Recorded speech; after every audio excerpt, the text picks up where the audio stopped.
pleasant good afternoon, everybody, as we have NE10 Conference Hockey action at the Division II level here at the Sports Center of Connecticut, live in Shelton, Connecticut. I'm Jeff Nelson. Coach Pete Whitney will join me in just a moment. Assumption, 8-1 overall, 5-1 in the NE10, 3-0 in overtime. Travel here to Shelton to take on your Post University Eagles, 0-5-1, 0-3-1 in the NE10.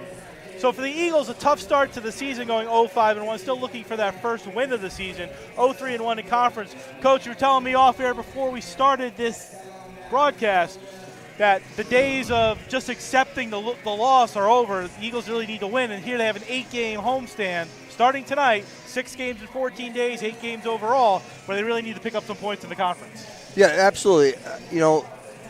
Goaltending is really solid. Anytime you're over 90%, you should be pretty happy with your goaltending. So team defense has been kind of the Achilles of this year's Post team so far early in the season. So an opportunity to hopefully also create some offense from that team defense is going to potentially help them. You know, right now we're around 2 goals a game, which you're going to have to find a way to either change systems, change personnel, which Coach Richter, I noticed, has switched the lineup up a bit. So some new players are getting an opportunity here to see what they can do, and the mixture of the lines is good. You have to do these things to try to help the players break out of the funk because they're practicing hard, they're trying, and you just got to find that right combination that will reward you with a win. As we mentioned, the start of an 8-game homestand that's after a 6-game road trip, but the third in a row against Assumption, 2 up there and now 1 down here. A weird schedule to start the season for the Eagles. Coach, what's the feeling like having to play the same team 3 times in a row, not in a playoff type of format, but 3 times in a row, 2 there, 1 here? Well, myself, I kind of like it because it harkens back to the old original 6 when everybody played everyone. So now there's no surprises. Everyone knows what they can do. What they need to do. So this is a really good opportunity at home for Post to put some points up on the boards and in the standings. Should be an interesting one. Again, the Eagles looking for their first win of the season. Assumption 8-1, surprisingly, with a great start. Again, having beaten the Eagles 4-3 last week in overtime and 4-1 last week up in Massachusetts. Starting lineups brought to you by Post University, offering online, hybrid, and on-campus degree programs to meet your needs. For you, Post is personal. For more information on all of Post degree programs, to visit campus or to apply, go to post.edu. That's post.edu. For the visitors from Assumption, the Greyhounds 8-1 on the season, 5-1 in the NE10. Their starting lineup is as follows. In goal, Thomas McLarnon, senior, 5'11", out of Fountainville, Pennsylvania. He is 6-0 on the season, 2.77 goals against average, and a .906 save percentage. His defensive combination is John Wernley, junior out of Wellesley Hills, Massachusetts, and Patrick McKiernan, freshman out of Glastonbury, Connecticut, making a homecoming.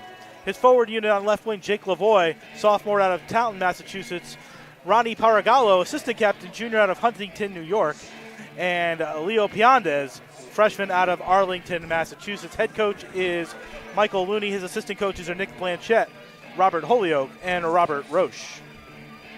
For your Eagles, in goal, Drew Blodgett, 0-4-0 on the season, 3.48 goals against average, .908 save percentage, junior out of Lowell, Massachusetts.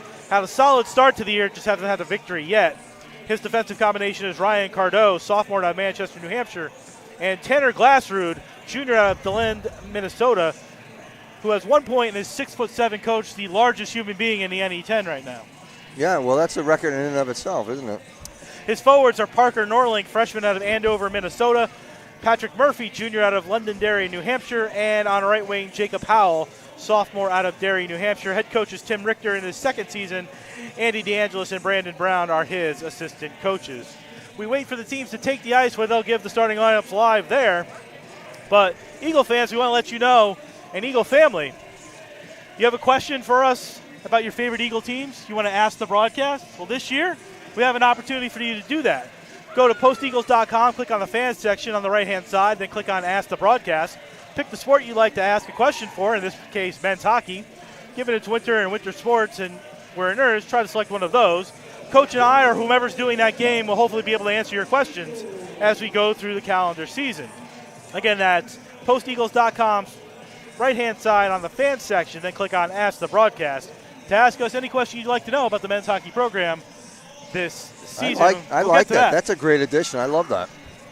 Yeah, I wonder where that idea came from. It was a good idea. I don't know. Probably someone to my right, I would guess.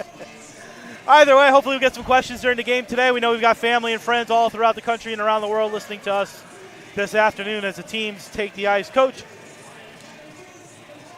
as this team has transitioned from your coaching into Tim's coaching, a lot of the players now, some of them you still coach, some of the transition, but Jack Engdahl in particular, who's a graduate student now, leading the team with 5 points out of New Hartford, New York. Talk to me about Jack a little bit, what you saw when you recruited him and how far he's come. Well, Jack is one of those players that he thinks the game, he thinks everything. He thinks absolutely everything. When he was going through us with the recruiting process, I still remember it was a 2-year process with him because he had junior eligibility, was still trying to figure out the best possible situation he could put himself in to, at the end of the day, have the most choices and go where he wanted to play. I mean, was always and still am really happy that he chose Post University as his school of choice and as his hockey program of choice. And Jack's been fantastic on campus. He's been a leader. I always tease him that at some point I expect to see him as a U.S. Senator somewhere along the line, just the way he carries himself. So he's been a great addition to not only to the program, but to the school.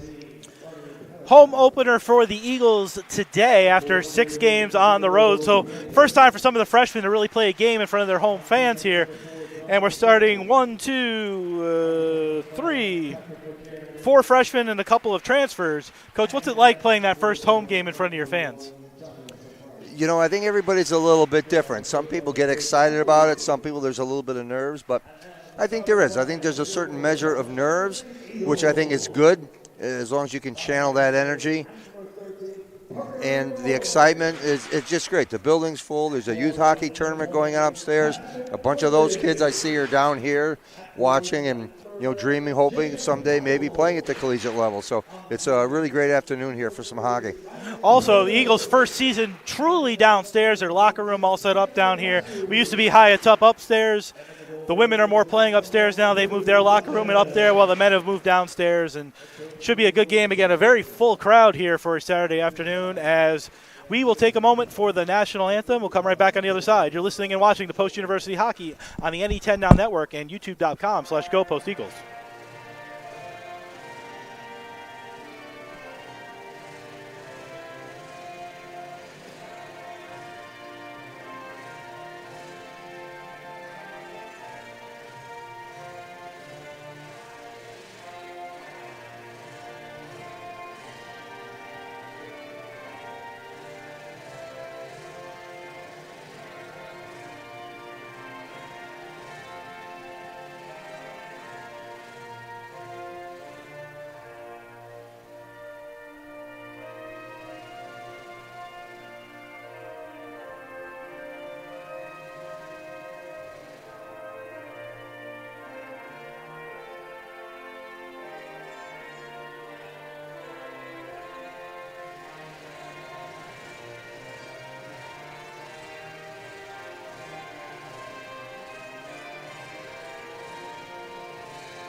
Our national anthem here in Shelton at the Sports Center of Connecticut. Again, we thank you for joining us wherever you are this fine Saturday afternoon, where it's gotten a little chillier outside here in Connecticut than it was the last time we had a home game here, but the crowd has really filled in here. I don't know where everybody came from. 20 minutes ago, there were like 10 people in here. Now it's filled as much as possible. That should be good for the Eagles. Hopefully a little holiday magic to get on the win side of the ledger. They played well, just haven't been able to get that first win. Hoping to today, the start of an 8-game homestand, 6 games in 14 days for the Eagles. Good to play games versus practice, right, Coach? Yeah, absolutely. And we were talking about that a little bit. I think that could benefit them moving forward here and getting some momentum going, playing games. Had plenty of practice. Let's get after it and see what we can do. Drew Blodgett, the junior from Lowell, Massachusetts, in goal, as we mentioned, 0-4-0 on the season, 3.48 goals against average, 908 save percentage. He's got Thomas McLaren on the other side, 6-0, 2.77 goals against, and a 906 save percentage. The Eagles in their white uniforms going left to right. Assumption in their blue uniforms going right to left. Here we go. Wherever you are around campus, around the state, around the country, around the world, we thank you for joining us this afternoon here on the NE10 Now Network and YouTube.com/GoPostEagles. Face-off won by the Eagles, dumped into the Greyhound zone and then right back to Tanner Glassroot in his own zone. All 6-7 of them. He finds a nice Ryan Cardo chip pass up the wall, and out comes Murphy. Murphy gets to center. He dumps it in, but takes a hard hit from Piandez. Couldn't get it in, and then sent back into the zone by 9, Jacob Howell. Greyhounds pick it up behind their own. That play a pass out to Jake Lavoie. Lavoie with some space, gets to center, dumps it in wide into the Zamboni corner where Piandez has the centers it in front. Goes off the stick of Blodgett and behind the net. Now back to the point for a shot. Blocked very nicely by Howell, and the Eagles have an opportunity to come out 3-on-3. Eagles get to the red line, go for a line change as Tommy Bice goes in to get it. Tommy Bice, a junior out of Holland, Michigan. Long pass ahead looking for Lenegro. Couldn't get it there, and the Eagles return it back in as Murray dumps it down around the boards and back in. Eagles pinching in as Wyatt Noble making his debut at home, the freshman out of Spring Lake Park, Minnesota. Murray comes in over the line on right wing, takes a shot, stopped right on, rebound! Nicely glove save as Connor McCowell making his first start for the Eagles from Grosse Pointe, Michigan, picked up a rebound, but McLarnon there for the save. Good job right there, post by the Eagles, getting an opportunity. Yeah, that's what you want to do. Keep it simple like that early on, get pucks to the net, try to create. Connor McCowell, freshman out of Grosse Pointe, Michigan, making his Eagle debut. His home debut and his Eagle debut. But the Eagles have brought out the line of Engdahl, Alloy, and McQuegan to the faceoff to the left of McLaurin. Then a long shot from Delory at the point. Rebound. Alloy tried to poke it in. Another stop by McLaurin, and it goes behind the net. And back to Delory. Delory goes D to Noble. Long shot right on. Rebound. They score! At 1:24, the Eagles on the board in their home opener. And it's 1-0. I think Jake Alloy put it in on a backhand. And just like that, Coach, 1:24, the Eagles are on the board. Yep, that's exactly what we talked about. Good puck movement, find an open lane, take a shot. Pretty simple hockey.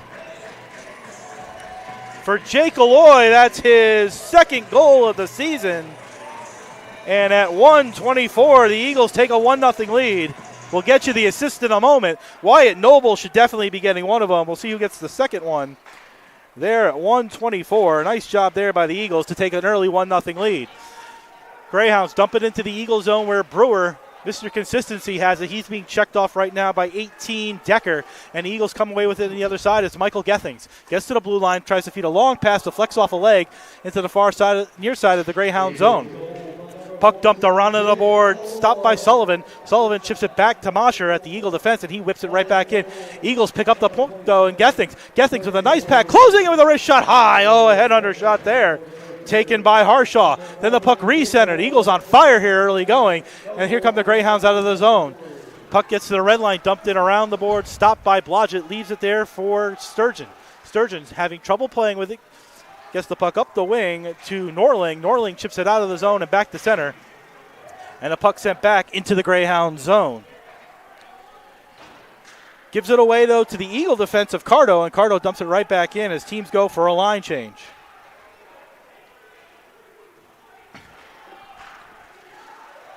Puck played at the Eagle line by Norling. Norling gets to the blue line, dumps it in around, holds by McLarnon for the faceoff. So the goal officially at the moment is Alloy is second from Noble at 1:24. I think Delory should get an assist on that one too, Coach. He's the one who sent the puck over to Noble in the first place, so we'll see what we can do. And that's the second or third time, too. Assumption's right now trying to stretch, so they must have seen something in the videos or have some game plan where that's what they're trying to do. Eagles win the faceoff again, dump it in around, and Howell picks it up, tried to center it, got blocked by the defense, and it lays in the slot area before being taken back by Roberts. William Roberts, the senior out of Old Lyme, Connecticut, he gets hit but manages to give a pass and just off sides. And a big hit by Glassrud, all 6-7 of them there at the line. 2:58, and then some action after the play behind the scenes as Glassrud is standing in front of Kohane. Only a 10-inch size difference there, Coach, 6'7" to 5'9".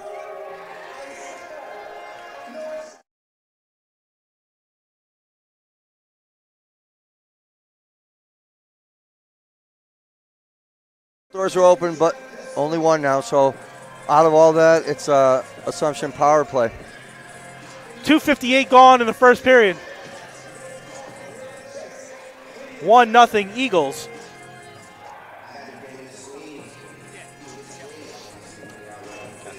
Add an assist to Trey Delory on the first goal, Coach. So officially it's Aloy from Noble and Delory at 1:24.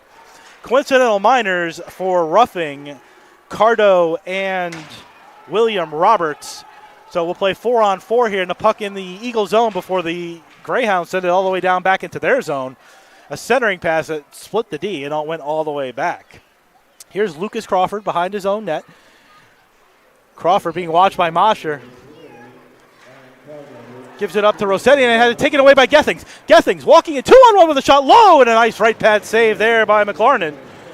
As Gethings walked in 2-on-1 on the right side and had a nice low shot, but McLarnon got the pad out. McLarnon 6-0 for a reason. Eagles lead 1-0, 4-on-4 for a minute 20. And behind the net is Rossetti. Rossetti tries to feed up the wall, but again, a nice check there by the Eagles to keep him in before finally getting to center right on the blue line. Played dangerously by Bice back in his own zone. The Greyhounds are offsides, and that's going to be an intentional offsides as Piandez wouldn't let Bice alone. And with 3:53 gone in the first period, 1:06 remaining on a 4-on-4, face-off in the Greyhound zone to the left of McLarnon. Yeah, that's a mental mistake you don't really want to make. I mean, from here on the other side of the glass, we could hear the official from 10 feet away from him telling him that he was off. Murray won the face-off. The Brewers sends it toward the net in front, tipped by Murray, just wide. Got a nice stick on that one as he was driving the net, just past the right pad of McLarnon and by the post. Here comes Piandres trying to get it out, but having trouble getting with the puck. He gives it back to his defensive Wordenley, and Wordenley feeds it past to Paragallo. Ronnie Paragallo from Huntington, Long Island, New York, spinning in his own zone, leaves it back for Wordenley. Wordenley tries to make a fancy pass, but taken away by Bice, and Wordenley gets back defensively to take it away. Wordenley trying to get to the red line, feeds a pass over to Piandres, who brings it into the zone, and feeds a nice pass to Paragallo. Paragallo in the middle of Wordenley. Wordenley back to the point. Heavy shot that gets sort of flopped in the air by McKernan. More like a lob wedge than anything else. Stopped by Blodgett and sent behind the net. Now back to the point, Wordenley trying to keep it in, and it goes out with 15 on the 4-on-4. And Piandres will go back into his own zone to play it back to McKernan, who's having trouble with it. And good hustle there by number 8 for the Eagles, Jack Engdahl. Engdahl fighting for it. Aloy, the goal scorer, back out there. 4-on-4 is over. We're back to 5-on-5 with 15 minutes even to go in period number 1. 1-0 Eagles. Out of the zone come the Greyhounds again, but can't get it into their own zone. And Engdahl there at the blue line stopped them from playing it. And back up the center it goes again. Delory, 6'5". And it's amazing how Trey Delory went from the tallest guy in the league to not even the tallest guy in his own team. With the addition of Tanner Glassrud, he's got 2 inches on Delory. Delory goes D to D nicely to Noble. Noble, who had an assist on the open goal with Delory. Puck sent back into the Eagles zone where Delory goes behind his back to Noble. Noble gets it out of that dangerous Zamboni corner in the Norling. Norling sends it up the wall at the flex, and racing after it is Howell. Howell gets to it, tried to spin it to Murphy. Had to go off his stick and couldn't get it there. Now in the far corner, centering pass by Howell, but only Greyhounds there to send it back to center. Ryan Cardo goes D to D to Glassrud, all 6-7 of them. On the left side, feeds a pass up to Norling, gets it into the Greyhound zone, and then gave it away. The Greyhounds gave it away to Norling. Centering pass by Murphy in front, deflects off a stick wide and into the near side corner. Fighting for it is Howell, sends it toward the net. It didn't get there as a stick of the defenseman got on it before it could get there. That's actually 14 Cameron Roberts, the brother of William Roberts. And then a heavy hit right in front of us here by Cardo. And he does some pushing and shoving with William Roberts. I guess they'll be pushing and shoving all game. And then a long pass too far for Howell. No icing and played back into the defense by Rossetti. 13:29 to go in period one. 1-0 Eagles on a goal at 1:24 by Jake Aloy. Greyhounds struggling to keep it on their sticks. Gives it to Brewer. Dumps it right back into the Greyhound zone. Chasing after it is McCowell. McCowell chips it to Murray. Murray fighting for it with McCowell in the corner, trying to get it away from the Greyhound defense. They reverse the flow nicely, though, and try to get it out of the zone and go on far side pass to Shane Sullivan. Sullivan, the captain of Assumption, in over the line, stopped by Blodgett. His toughest save so far is Sullivan used all of that 6'5" body to keep going and get a shot on Blodgett. Eagles come back the other way as Tommy Bice tried to make a move around the defense inside the Greyhound zone and lost it, and back comes Ryan Decker. Decker for Assumption over the line on right wing, takes a shot, stopped by Blodgett right on. He covers it right there before Warrenly could get a stick on it, and it's 7:15 gone in the first period. 1-0 in the best save of the game for Drew Blodgett so far. Yeah, the game is starting to open up a little bit too. Post needs to get back to playing that little tighter team defense that they were experiencing about roughly the first half of this period. Assumption starting to find their legs, make some more complete passes. Again, great crowd. Sorry, Coach. Great crowd on hand tonight. Full house. Don't forget to join us on Tuesday afternoon at 4 o'clock as the Eagles will host Albertus Magnus right here in Shelton. If you can't be here live, join us on the NE10 Now Network or youtube.com/GoPostEagles. Face off to Blodgett's left. Won by the Greyhounds, who tried to go forward with it. They've kept it in the zone momentarily as Wormley tries to send it into the near side corner, and it's taken by Wyatt Noble behind the Eagle net. Noble being tracked out by Lonegro, gets away from him, goes up the center with a chip pass, and ends up on Gething's stick on the right wing over the line. It rolls off his stick, though, into the near side corner where he spins with it. Got to it first, tried to center it out in front, but taken away by Wormley. Wormley with some time now. Gethings finally goes into forecheck, goes D to his partner, McKiernan. McKiernan gets up the center, but off the stick of 19 Paragallo, and all the way into the Eagle zone for icing with 12:09 remaining in period number one. Face-off will be to McLarnon's right this time. Referee doing a little dance, pointing in each direction. Patrick Murphy out there as the Eagles bring out the one line. Norling, Murphy, and Howell for the face-off. Murphy lost that face-off to Paragallo.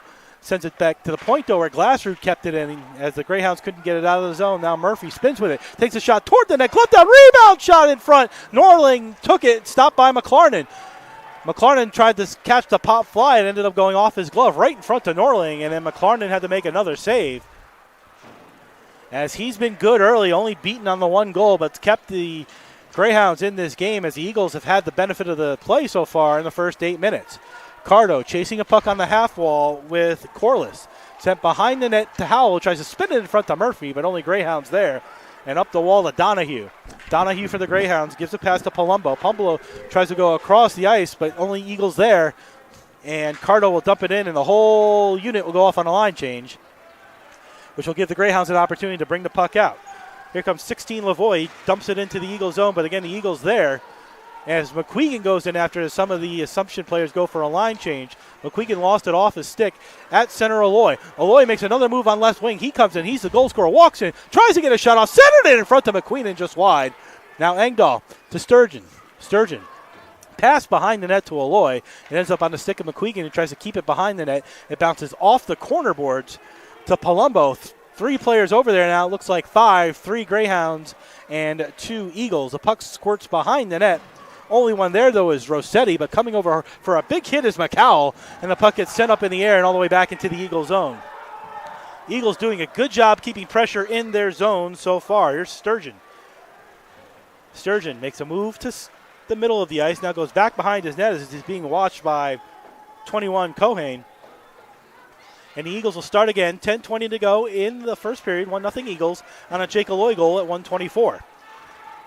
Delory gives to Sturgeon. Sturgeon, long pass up the middle off the stick of McCowell. Right on to McLarnon, who will stop it and get a snow shower by Connor Murray. And now some pushing and shoving behind the net between Cameron Roberts. You can tell 14. These teams have played 3 times in the last week. That's what we were talking about in the open, was these teams are getting a little tired of each other, and there's a fourth game to come at the end of this homestand, which will be in a month, but they're going to play one more time this season after today, maybe in the NE10 playoffs. Murray and William Roberts in the faceoff dot to McLarnin's right. Won by Murray cleanly. Bice on a backhand toward the net to Murray, who tried to put a backhand on McLarnin. Couldn't get it there as he fanned on it. Then the puck sent to center, but stick down nicely by Delory. All 6'5" of them got the nice bunt down. Maybe the New York Mets could sign him because they couldn't bunt at all this year. Murray in his own zone feeds a nice cross-ice pass ahead to Noble. Noble with some speed over the line, walks in, wrist shot. Sticked into the net behind McLarnin as it was deflected by the D. And with 9:40 to go in period one, Coach 1-0 Eagles, who've played well so far. Yeah, I think so far Post has been doing a good job of pressuring Assumption because Assumption's been struggling to string together successive tape-to-tape passes. Mosher in the draw with Decker. Decker won it, but the Eagles didn't keep it in as the Eagles are going to be offsides as they touch it. Eagles go to tag up as Gethings gets out of the zone, and here comes Sean Corliss. Corliss gives it over here to Surratt, over the line with a wrist shot right on. Stopped by Blodgett, a confident save by Drew Blodgett, and a face-off will be to his right with 9:22 to go in period one. Don't forget to stay with us after the first period. We'll go around the Post University sports scene, a very busy sports scene here at Post University that's in the first intermission here today. Decker and Mosher on the face-off, and Mosher won that one, but it ends up back to Corliss at the point and takes a shot that bounces in on Blodgett. Patted away. Now back to the point to Corliss again right here in front of us. Corliss cruising down, tried to center in front, but Gethings read the play nicely and gave it to Harshaw. Here's Harshaw getting to the red line, dumping into the far side corner where Cardo chases after. Defenseman down, pinching. Cardo hits Corliss in the corner, and the puck squirts back here to Glassroot at the red line. He'll send it right back in, and the Eagles will tag up, and the Greyhounds will try to get it out again with Lucas Crawford. Crawford this time carries it out, comes cross-ice over here to Paragallo. Paragallo over the line, leaves it for Sorrento, takes a shot toward the net, way wide, looking for a deflection he never found. And here comes Norling. Norling to Harshaw, who gets hit as he tried to dump it in and go off on a line change. Murphy chasing after it. And the Greyhounds are offsides. It's a long pass ahead for Lavoie, too far. And now touched by a high stick, but kept in nicely by Howell. Howell carrying it into the Eagle zone, lost it back, and here come the Greyhounds again over the line. Piandras over the line with a heavy shot wide. Just missed the blocker of Blodgett, and then a turnaround shot by Decker went into the netting behind Blodgett with 8:10 remaining in period one, 1-0 Eagles. That's where Assumption's going to be dangerous on that transition. They do a very good job of transitioning pucks and moving them up quickly and getting opportunities. They got two potential opportunities off of that. McKernan, the defenseman, has a big rip in his jersey already. You almost have to get him a new one. With the face-off to Blodgett's right, and a shot taken quickly by Kohane that was blocked and sent back to center. Dumped it in. It was going to be an icing, but McLarnin came out to play it, so the icing was waved off. Puck sent all the way up the boards, almost to the point, kept in by the Eagles nicely. Here's Tommy Bice. Tommy Bice on the goal line tried to center it across for McCowell. It got deflected and went behind the net. Reversing the flow is McKiernan. Up the glass and kept in nicely by Noble. Glove down, feeds it down low to Murray. Murray chasing after it. Rossetti gets there first, reverses the flow again on the near side, and then gives it behind the net where Murray steps into it. Murray centered it in front of Bice, who got a shot stopped by McLarnin. Now Delory pinching in to keep the puck in. He's fighting for it. Goes backhand at the point. Aloy with a shot that gets blocked in front by Rossetti as Aloy was in the slot 45 feet out. Now Noble takes a long shot wide of McLarnin, and the Greyhounds struggling to get it out as a nice play there by Engdahl kept it in for a moment. Aloy sticks at it, but the Eagles regain control. Glassroot, long pass to McQueenan as the Greyhounds change. McQueenan gives it to Engdahl. Engdahl trying to go around to the fence of McKiernan. Sends it around the boards to Glassroot. Glassroot keeps it in at the left point, though he's being pinched in hard and ends up getting it into the far side corner where Engdahl will reverse the flow all the way to the near side corner. Again, the Greyhounds struggling to get it out. Cardo tried to keep it in momentarily, and here comes Sullivan, 2-on-1 for the Greyhounds. Over the line, but ahead of it was Sorretta by his stride, and the Greyhounds offside. Coach, you talk about the transition, but the Eagles doing a good job keeping it in their zone more so than the Greyhounds keeping it in the Eagle zone right now. No, absolutely. Right now, again, like in this first period, post-universities, defensive game has been spot on. Mosher and Decker just outside the Eagle zone. Mosher wins it clean to Glassrud, who tries to go forward with it, ends up going off his stick and given to Harshaw. Harshaw gets the red line, dumps it in around on the boards, but McLarnon will stop it behind the net. The Greyhounds try to come out with it with Surrett, who bounces it off the high wall. And now quickly over the line is Palumbo. Palumbo with a move to the middle. It's a deflected shot over the glove of Blodgett. It was 6:12 to go in the first period, 1-0 Eagles. And again, transition have been the best opportunities for the Greyhounds in this game. Eagles have put pressure down there. Greyhounds transition, and that's been the ebb and flow of this game so far. Palumbo and Murphy to Blodgett's right. Murphy wins the faceoff clean back and taken by the Eagles, who bring it out to center. Cameron Craig on defense for the Eagles takes the puck on a pass by Brewer. Craig before the red line, but unfortunately it touched one of the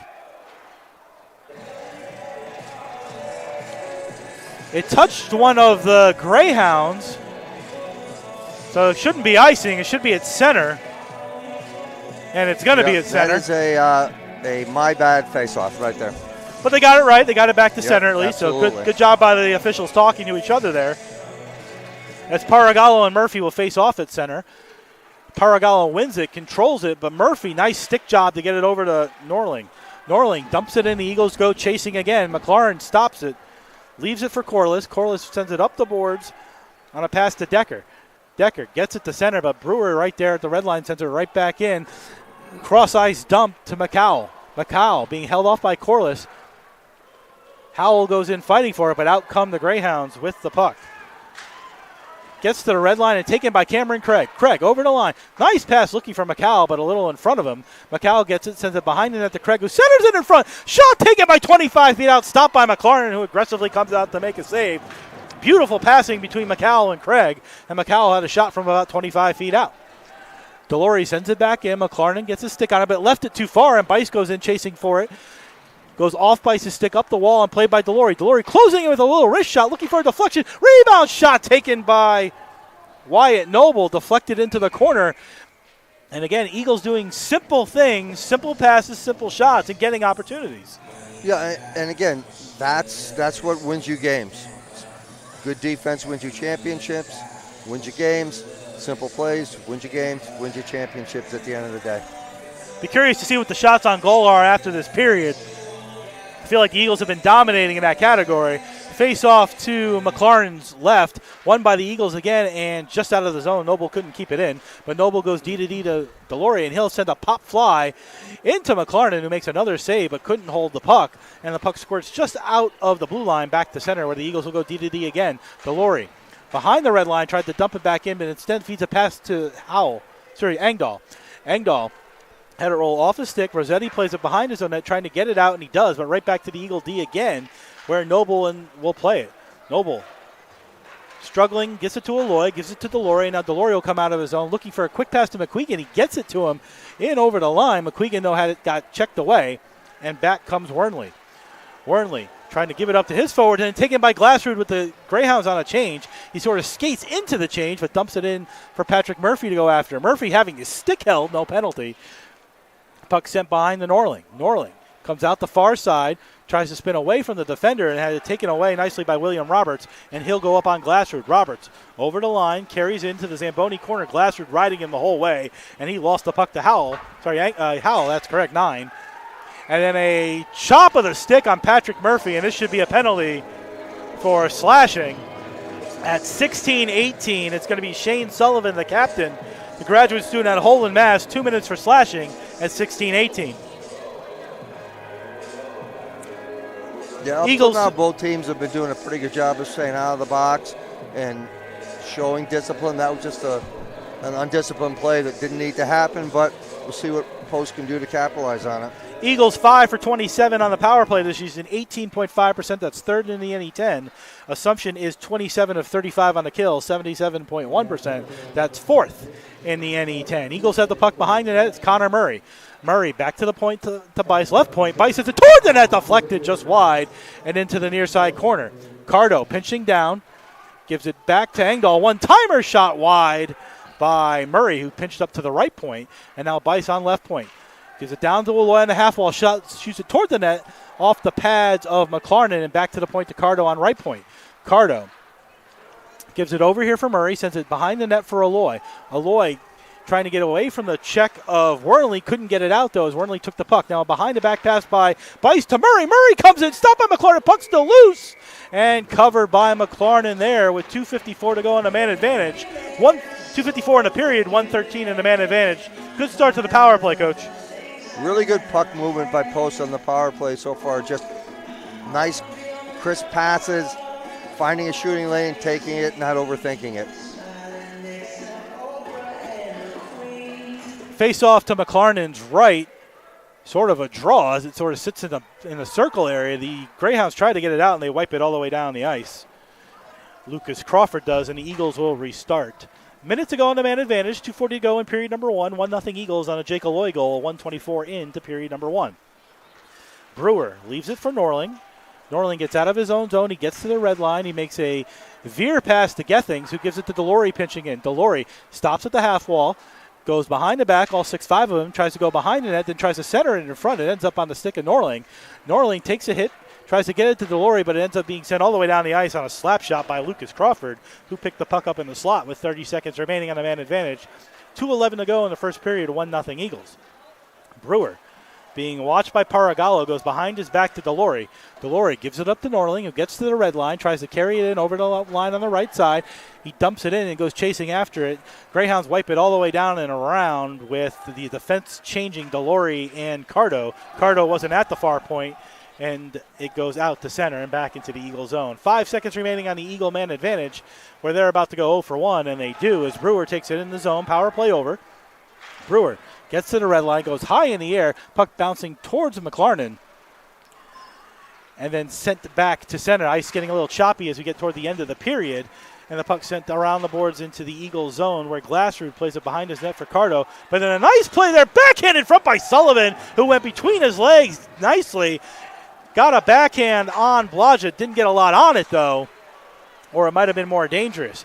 Eagles transition back, but lose the puck, Tommy Bice did, to John Wernley, and out comes Jonathan Surrett, who takes a big hit by 6'7" Glassrud right at the red line. Now 6 players fighting, but that comes Sullivan. Sullivan 2-on-1 for the Greyhounds. Centered it in front, but the diving play by Murray might have deflected it away from Decker. Bodies flying, kept in the moment for Cameron Roberts, who shoots it toward the net, stopped by Blodgett again. And Noble goes high up in the air and out to center with 45 remaining in the first period. Roberts tries to bring it in back to the Eagle zone, but nicely played by Engdahl. Engdahl with some speed trying to get in over the line. The puck gets chipped off his stick, and then offsides at the Greyhound line with 34.7 to go in period 1. Nice play by Connor Murray down here to dive in front of that, or it might have been a better opportunity for Ryan Decker. Yeah, again, they're taking care of the little things in the defensive zone, and it's paying off. Don't forget to stay with us at the end of the first period. We'll go around the post-university sports scene, and oh, what a busy one it is coming off the Thanksgiving break. Soccer is going to play the second round of the NCAA tournament on Tuesday. In the Eagle zone it goes. Paragallo trying to get it, but Delory, all 6'5" of them, stands in the way. Aloy trying to get it out, but Paragallo aggressively fighting him on the half wall. On the far side, then a centering pass goes all the way through the slot and out to center, where Corliss will play it with 10. He gives it to Piandez. Piandez gets to the blue line, dumps it in. Blodgett sticks it away easily with 3 seconds remaining. Noble behind his net, just trying to hold it. And that will end period 1 with one last shot by Lavoie. I think that would have come after the horn anyway. But a good first period by the Eagles. Their first home period of the season. Coach, that's what you wanted to see for the home opener. Yeah, exactly. And you had mentioned, talked a little bit about nerves. Really didn't see any of that. You just saw Post with a good defensive game plan, sticking to that, taking care of their side of the ice, advancing, keeping it simple when they did get the offensive opportunities, and taking advantage of it with a 1-0 lead. On the other hand, Assumption kind of trying to stretch pucks a little bit, struggling early on with connecting with passes, so I'm sure they'll work on talking about that between periods and trying to shore that up. and we should be in for another good 20 minutes.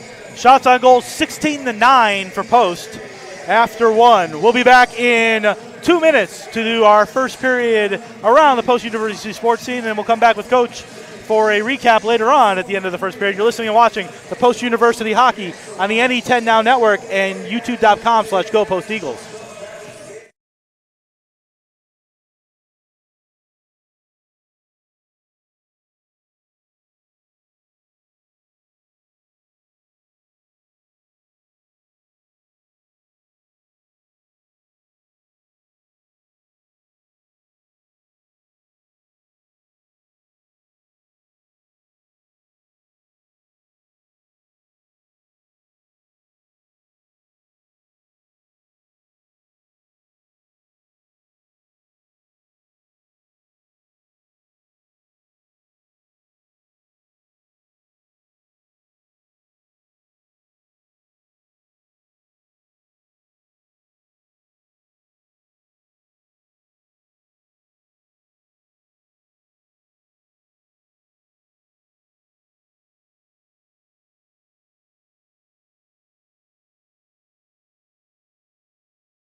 Welcome back to the first intermission. I'm Jeff Nelson. Good first period by the Eagles, who lead 1-0 on a Jake Aloy goal, his second of the season at 1:24. As we do in the first period, we go around the Post University sports scene, and that's brought to you by Post University and its 21 NCAA Division II athletic programs. From volleyball to baseball to hockey, there's something for everyone to enjoy, whether a student, a parent, or a fan. For more information on Post University athletics, news, scores, and upcoming schedules for all your favorite teams, go to posteagles.com. That's posteagles.com. Eagle fans, fall sports are underway, and, well, fall sports are wrapping up, actually, and winter sports are underway. And what better way to support your Eagles than with university clothing or branded items? If you want to represent your Eagle fandom in the nest, on campus, around the neighborhood, at home, or on the road, go to posteagles.com, click on the fans section on the right-hand side, then click on School Store to grab anything and everything Post Eagles. Use the code SCORE20 at checkout to receive 20% on all purchases over $75. Exclusions do apply. That's SCORE20. One word, SCORE, the number 20. That code is valid now through November 27th at 11:59 p.m. You can also visit the campus store in the Lever Student Center on campus. They are open Monday through Thursday, 9 a.m. to 4 p.m. So with the Thanksgiving break, the teams have been mostly off, but a busy sports time of the year for the Eagles. Most importantly, the men's soccer team playing the second round of the NCAA tournament. They will be playing on Tuesday against Franklin Pierce, up at Franklin Pierce in the second round of the NCAA tournament. The Eagles coming off a 0-0 2-1 victory in penalty kicks against Westchester University last Saturday, are into the second round for the second consecutive season and have played well. They've been led by junior goalkeeper Soren Jensen, who made 3 saves in the 5-round penalty kicks in the round 1 and was goalkeeper of the year. Post University is now unbeaten in their last 16 games, dating back to their match against Franklin Pierce on September 11th. That is the only loss of the season for the Eagles soccer team. Against Franklin Pierce, 3-0 at Lamoille Field on September 11th. Now their opportunity to rematch. Franklin Pierce is number 1 in the country. And this is the third time into the second round for the Eagles since 2019. And that game will be on Tuesday against Franklin Pierce up in Rindge, New Hampshire.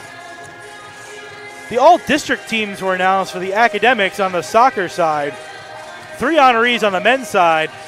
Graduate midfielder Nick Anaganastius, Andrea Berti, and junior defender Omar Florindo.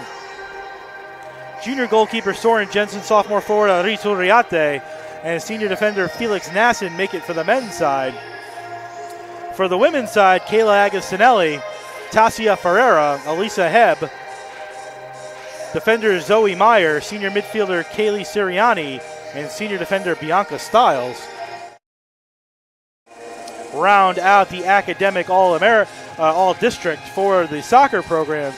In order to qualify, student athletes must compete in 90% of their institution's games or contests. Of the 12 honorees, 3 of them achieved perfect cumulative 4.00 GPAs, and all 6 of the men's soccer recipients were over 3.85. Women's soccer had a cumulative of over 3.83. This is the first time all 12 honorees made the CSC All-District team during their time at Post University. For the basketball team, the men's basketball team, they are 5-0 and off to their best start in program history. Being led by Bo Lacotte in his record-breaking 41-point performance against St. Thomas Aquinas last week. The Eagles 5-0. For the first time, they beat Mercy 83-64. Mercy is 0-6, but the Eagles 5-0 on the season and have been playing well. Bo Lacotte, by the way, has been named CACC Player of the Week. He set the program record with 41 points and helped the Eagles go 3-0 with wins against AIC, St. Thomas Aquinas, and Mercy University to start the 5-0 season. Lacotte scored 41 against the regionally ranked Spartans in a 109-107 overtime victory on Saturday, in which he would hit the game-winning jumper with 2 seconds left on the clock. The junior finished 11 for 18 from the floor and an amazing 19 for 24 from the free throw line. On the week, Lacotte scored 58 points on 65.4% shooting and was 23 of 30 from the charity stripe. He also grabbed 10 rebounds, had 5 assists, 3 steals, and 3 blocks. And lastly, the women's basketball team, they're 1-3 on the season after a tough loss, 70-57 to St. Thomas Aquinas on Tuesday. Graduate shooting guard Maya Klein scored her career-high 20 points on 7-11 shooting. But the Eagles unable to keep up with St. Thomas Aquinas. Junior guard Naj White also finished in double digits with 10 points, a season high for her. Both programs have games tomorrow at Southern New Hampshire at the Drubner Center. Tip-off for the women is 1:30. For the men, it's 3:30. SNHU is currently ranked on the women's side 4th regionally in the latest Division II CSC women's basketball poll. The Lady Eagles are 0-7 all-time against the Penmen, losing last season's matchup 62-43. That's your look around the post-university sports scene. A busy one again, the men's soccer second round of the NCAA tournament Tuesday at Franklin Pierce. The only loss the Eagles have all season is at Franklin Pierce, or versus Franklin Pierce. And Franklin Pierce is undefeated in, I believe, 50 consecutive games.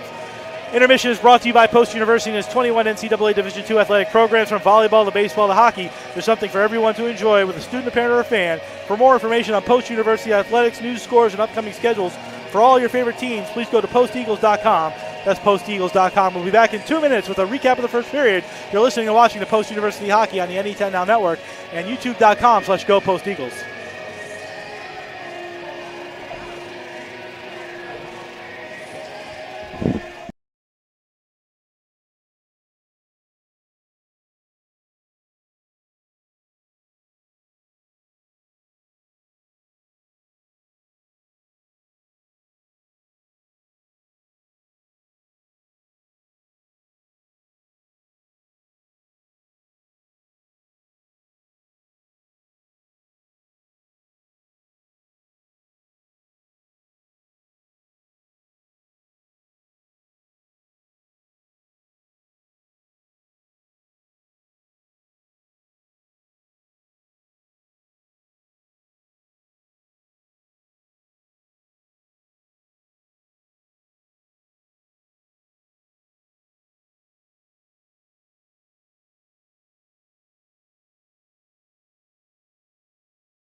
First period intermission here in Shelton, Connecticut, the Sports Center of Connecticut, where the Eagles lead the Greyhounds 1-0 on a Jake Aloy goal, his second of the season at 1:24. The assists go to Wyatt Noble and to Trey Delory. Wyatt Noble, his first varsity point. Trey Delory, his third assist of the season. The Eagles outshot the Greyhounds 16-9. Eagles had five players with multiple shots. Trey Delory 2, Connor Murray 2, Connor McCowell 2, Jake Aloy 2, and Tommy Bice each had 2. Eagles were 0 for 1 on the man advantage. Faceoffs 10-9. That's the most even statistic, though, Coach, 10-9 in the faceoffs, because the Eagles, it felt like they were dominating both puck possession and shots on goal, 16-9 in period 1. Yeah, they were doing a good job. Even if they would lose the draws, there really wasn't much created or generated off of that by the opponent, so they were kind of able to counter that. So you don't really see much coming from that particular statistic. Coach, what do you say in the first period intermission to your team? You played well, you got 1 goal, you're leading. Is it just keep it up, do the same thing? 0-5-1 on the season, you've had situations where you've had leads and lost them and had to come back at other times. What are you saying in the Yeah, I think certainly there's that. And then there's the other piece of it is, the scoring opportunities, certainly more grade A opportunities coming from posts in that period than Assumption. Most of Assumption shots coming from outside the house, which are typically lower percentage scoring opportunities. So you talk to your team about paying attention to team defense. Quick note about the fact that, listen, they will try to stretch a guy if they see something. So your offside D has to be aware of that, and just, again, keep doing what you're doing. Keep it simple. Don't overhandle. Continue to put pucks to the net. Force your opponent to make plays. Felt like the Eagles were not only faster in that period, but they looked bigger overall as a team. 6'7" Tanner Glassroot will help, but they looked bigger and faster in that period than I've seen them in a couple of years. Right. Well, I mean, if you look at that lineup, Coach Richter has pretty much for this afternoon's game put in the bigger, stronger, thicker type of players. Because, I mean, the reality is, you play a team 3 times in a row, and in some ways, there's no surprises. So you have to try to maybe create something that may be a little bit of a surprise, something your opponent has to adjust to. I think they've done a good job of that so far today. Team's about ready to take the ice for the start of the second period. Again, don't forget to join us on Tuesday. This is game 1 of an 8-game homestand, but game 2 will be Tuesday, 4 o'clock here at the Sports Center of Connecticut, as the Eagles will host Albertus Magnus. And they'll be right back here next weekend. Games Friday and Saturday in conference NE10 games against Franklin Pierce. 6 days from now and a week from today. They'll play Franklin Pierce 6 games in 14 days, 8-game homestand, as the teams take the ice for the second period. So good start, good way to get going for the Eagles, who will go right to left as you look at your dial here in the second period. Assumption will go left to right, posting their home whites. Assumption in their road blue and grays. Coach, I thought Drew Blodgett had a good period, looked good positioning, had no really dangerous rebound opportunities, and the one he had, he closed up really quickly. No, like I said, they've been doing a good job with the team defense of not cheating the game, coming back as a group, and then attacking as a group. So hopefully they can keep that going up for another 20 minutes here. And also, as we talked before the game, they stayed out of the penalty box, which is a good sign, though we've seen second period sort of get out of hand penalty-wise after what seemed like a good, clean first period for the most part. Yeah, again, it's all about consistency. Any team is happy with a good period, but it's stringing the 3 periods together is what you need to do. Start of the second period, the faceoff was Paragallo against Murphy. And we thank you again for joining us at the start of the second period on the NE10 Now Network and YouTube.com/GoPostEagles, wherever you are around the country, around the world, in state or on campus. We thank you for joining us. Eagles bring it out of the zone, stick up in the face of Wernley. It was more because Howell was falling.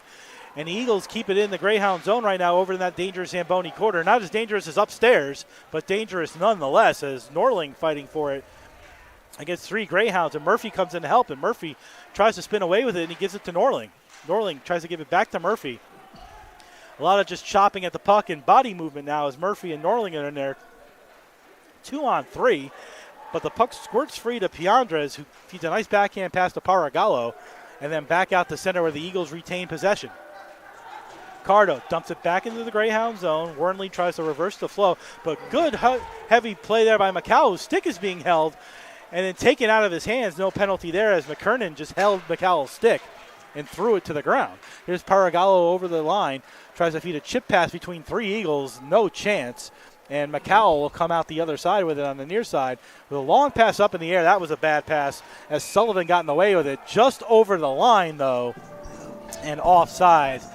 That might have been one of the not the best pass there by the youngster McCowell. One of the few plays in this game where the Eagles make a dangerous pass.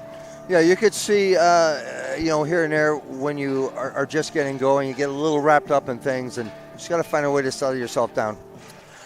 Mosher and Decker just outside the Eagle line, won by Decker, but all the way back to his defense where Crawford will play it. Gethings chasing him down. Corliss tried to chip it up the wall, and he did. He gave it to Decker. Decker goes across the ice to Shane Sullivan, the captain, who probably had the best opportunity. Feeds a pass to Corliss down the slot. Stopped nicely by Blodgett as Corliss was cruising the slot as he jumped up on the play. Took a nice pass by Sullivan on that, what became a 3-on-2, but Blodgett stepped out of the crease nicely to make a nice save. Then a long pass up the middle. Glove down to Gethings. Gethings comes in over the line, centers it across, looking for Mosher. Too far ahead, and back come the Greyhounds, who again on transition go across the ice with a pass across. Stopped by Blodgett again on the wrist shot, taken in front by Decker, and the puck sent all the way down the ice by the Eagles. No icing as McLarnon plays it behind his own net to Corliss, who just had probably the best opportunity of the game for the Greyhounds. Here's Surrett. Looking for 21 Cohane, too far, and icing again. Goes transition, a good opportunity for the Greyhounds there, 3-on-2. Corliss with a shot 25 feet out, but a nice stop by Blodgett.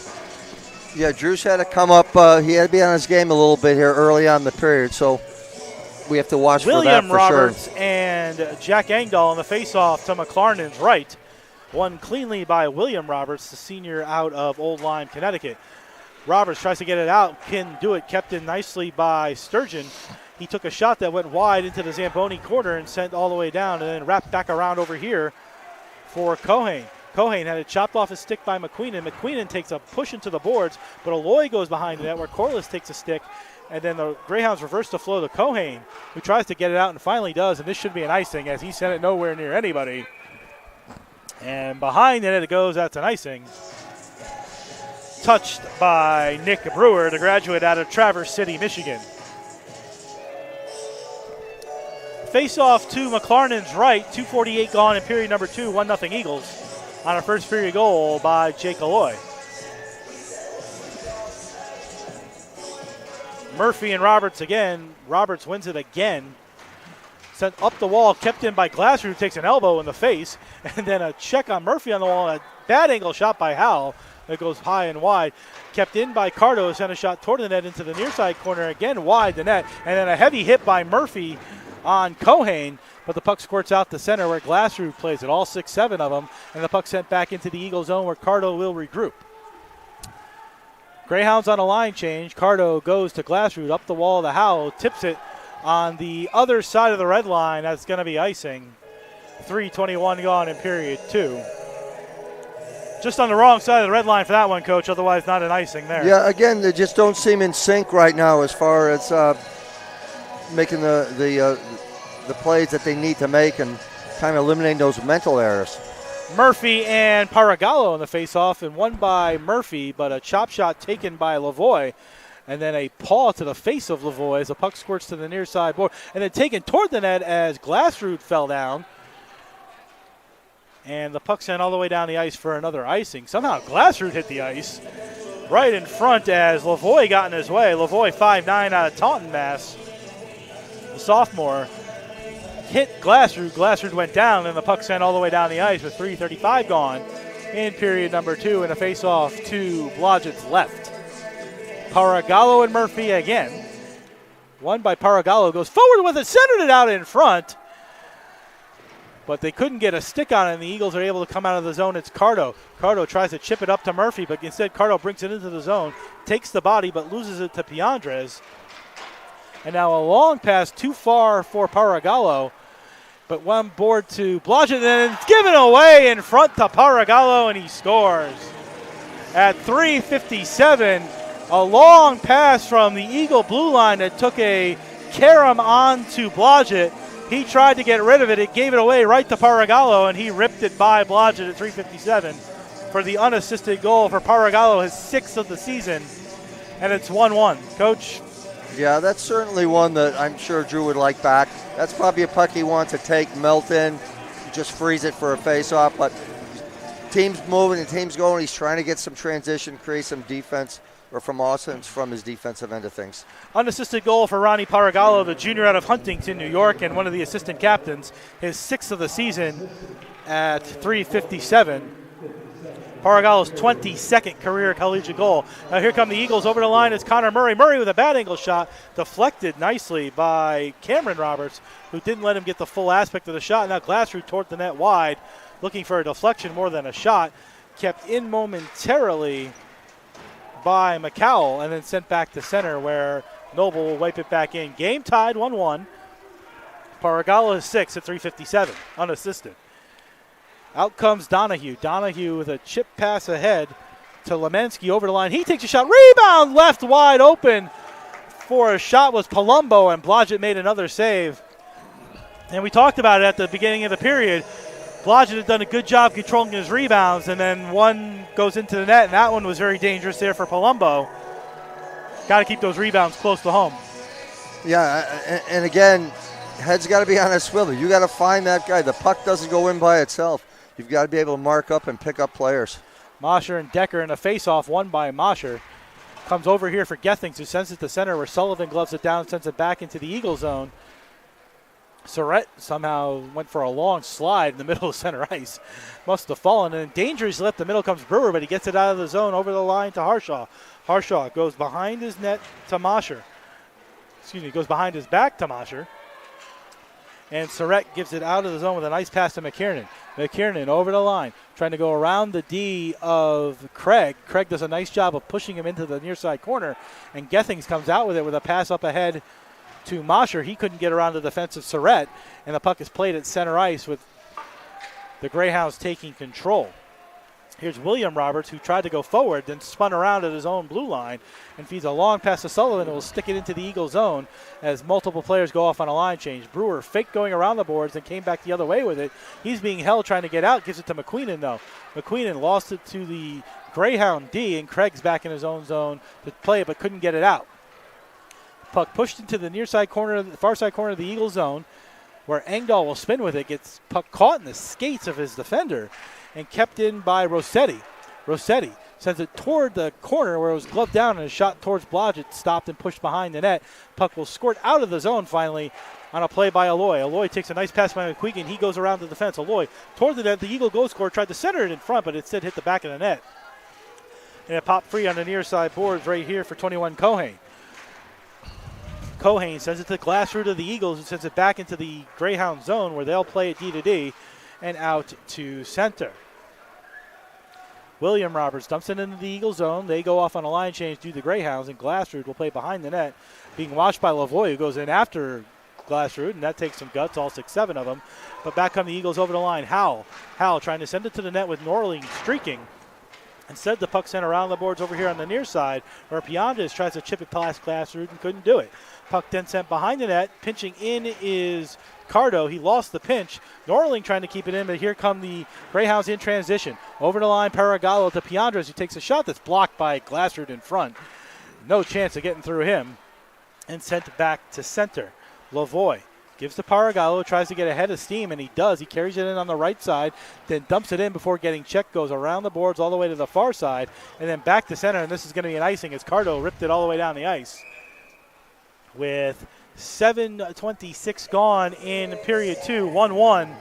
The score, Eagles running around a little bit more in this period than they did in the first.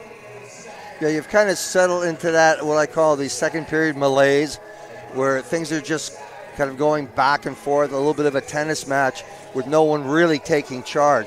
Both teams making some solid plays, but no one really taking charge. Murphy and Decker to Blodgett's right. Won cleanly by Decker to the point. The Corliss shot right on. right in the middle of the slot from about 45 feet out, stopped by Blodgett. And right there, Jeff, that's an example of how important the mental aspect of the game is, right? It seemed like a pretty innocuous icing, but it actually led to a very good scoring opportunity. So your ability to stay mentally focused and make those smart plays, it's just so important at this level. Same two in the faceoff again, one by Decker back to the point. And finally brought out by the Eagles. Long pass by McCowell looking for Bice, but taken back the other way by Wernley. Wernley over the line, spins away, feeds a nice pass across to Corliss, who took a wrist shot. He was trying to slap it. Ended up wristing it slow and wide, but the Greyhounds maintain, and the puck comes out the other side. It's in the slot. Back to Corliss, top of the slot. Shot toward the net, looking for a deflection. He got it and went wide. Eagles scrambling a bit. Finally get it out, does Delory, and he's going to carry it up 2-on-2. He goes around Wernley. Delory carries on, feeds a nice pass over with a shot right on as Bice took one, and it was gloved by McLarnon. Nice play by Trey Delory. Tough to knock him down. He just kept moving. Greyhounds take it now. Wernley tries to get it to Sullivan. He couldn't do it. Bice stood in the way right at the red line. Bice pushing it up to McCowell, and the puck sent back into the Greyhound zone. Here's Corliss. Long pass ahead to Surratt. Surratt looking for Sullivan. Instead, it rolled to Brewer. And then a cross-ice pass to Gethings. Gethings quick up to Mosher, who gets it over the line, but he's offsides as he couldn't stay on sides at the Greyhound blue line. Coach, Greyhounds have had the bulk of the play here in period 2. Shots on goal so far are 8-2 in favor of the Greyhounds here in the second period. Yeah, again, you make adjustments as a coach in the locker room, and that's what you're seeing. You're seeing Assumption's made some adjustments, and now it's on post to react to that. Puck back out to center, where it's played into the Eagle zone to Brewer, who's being watched by Palumbo. Palumbo chased him behind the net, but Brewer made a nice pass to get it away and out, but it ends up back to center and down for another icing. Eagles just seem to be missing by just a touch here in period number 2.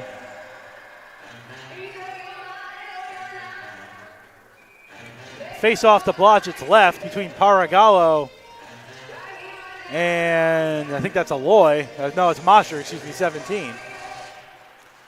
Mosher won it forward, and the Eagles finally able to get it out as Craig gives to Harshaw, who will dump it into the Greyhound zone. Gethings will chase after McKiernan. McKiernan goes across the boards all the way over here for Piandres, and he gets it out to center. Over the line comes Lavoie onside on the left wing, sends it around the boards, pitching in as Paragallo to try to go after it. Nice job by Glassrud to keep it away from Paragallo, but the Greyhounds keep it in to Lavoie. Lavoie to Piandres, a bad angle shot stopped by Blodgett, and the Eagles just get it out on a swipe play by Engdahl.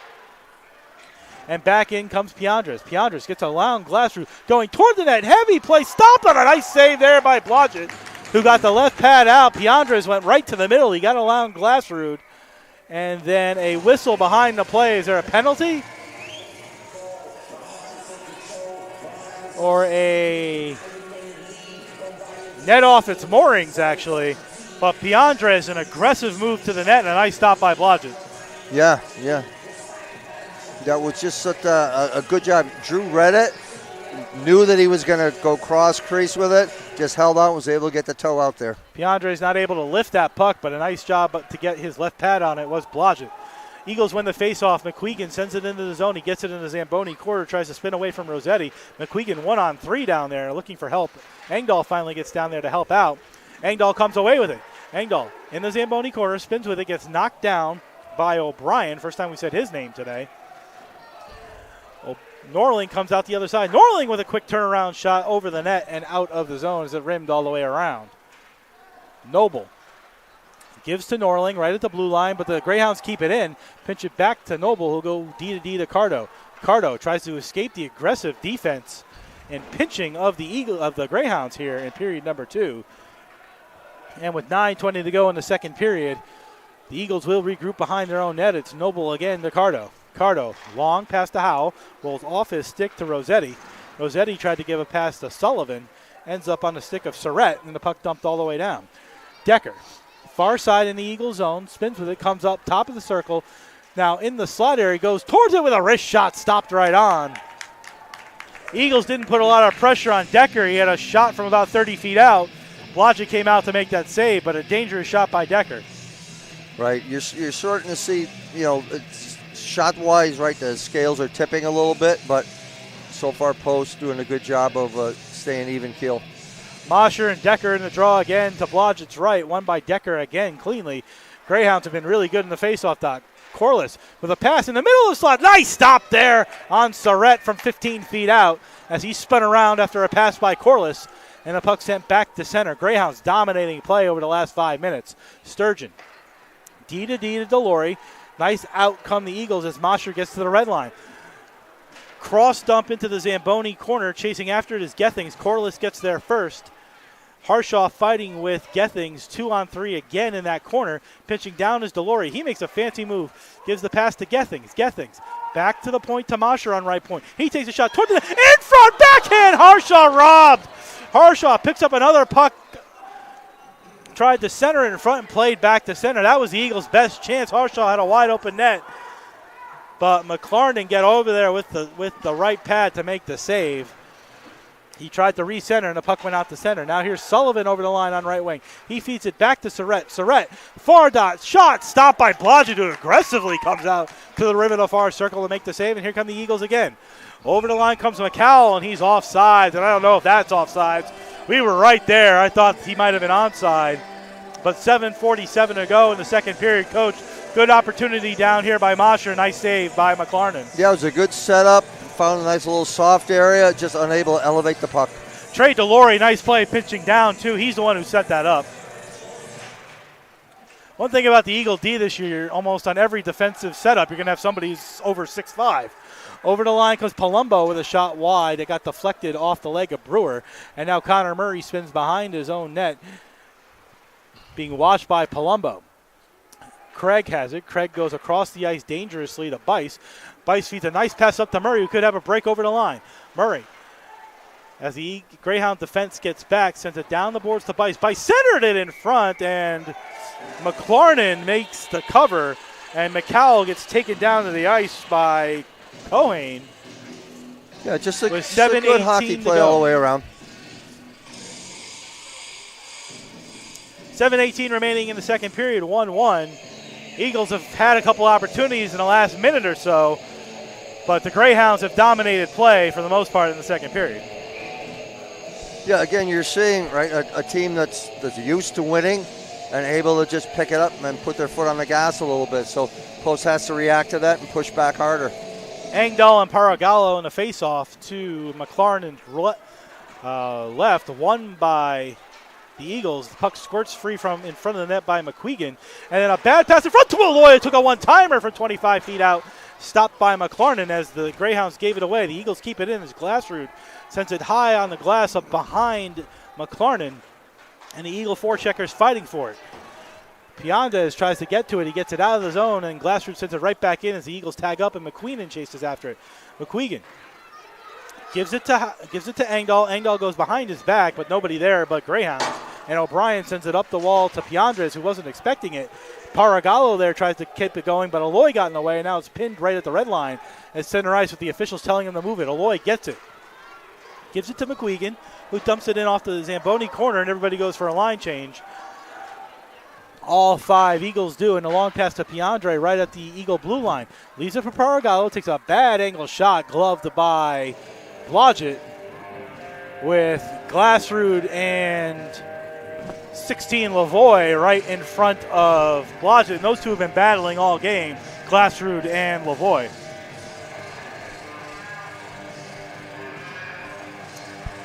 Face off to Blodgett's left, Murphy and William Roberts. Won by Murphy this time. Roberts had gotten them the last couple of times. But the Greyhounds get it behind the net, tried to center it in front, and the Eagles come away with it. Here comes Howell. Howell with a nice backhand pass to Norling into the Greyhound zone over the line. But the puck sent around the boards to the near side where Murphy races after it. He got there first. Murphy beat Roberts to it. Murphy chopped it behind the net where McKiernan Tries to chip it up the wall, kept in nicely by Howell. McKiernan gets it back as they play catch with it, and finally sends it over here to Donahue.